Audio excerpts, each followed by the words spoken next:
Affaire Jean-Claude Roman, la vie recluse du « faux médecin tueur ». Jean-Claude Roman, faux médecin de l'Organisation mondiale de la santé, OMS, a passé 26 ans en prison pour le meurtre de sa femme, de leurs enfants et de ses parents.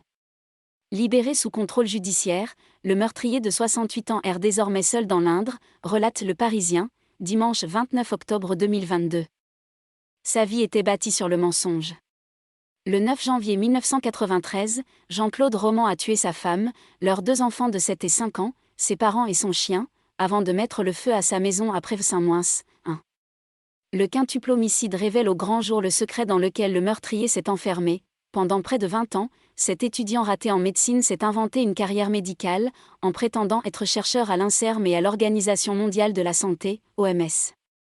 Il n'en était rien, le père de famille passait ses journées sans travailler, errant dans les forêts de l'Ain, patientant dans sa voiture, se cloîtrant dans des chambres d'hôtel.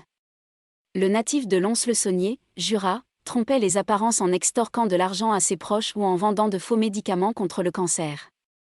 Mais ses proches ont fini par douter de son histoire et par poser trop de questions. Empêtré dans ses bobards, Jean-Claude Roman a fini par exécuter toute sa famille avant de tenter en vain de mettre fin à ses jours. Une vie recluse dans l'Indre.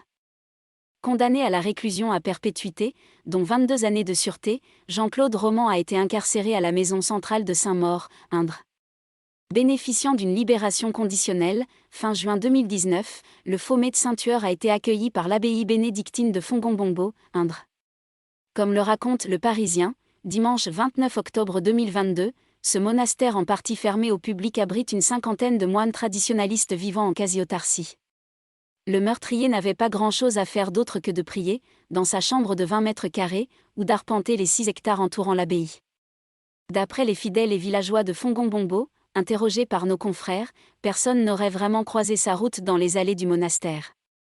Aujourd'hui âgé de 68 ans, le condamné n'y vit d'ailleurs plus, bien qu'il soit toujours domicilié quelque part, reclus et seul, dans le département de l'Indre, où il lit, prie et se cache. Le silence et le secret entourent son lieu de résidence et son quotidien, la justice lui octroyant le droit à l'oubli, maintenant qu'il est exempté de bracelet électronique.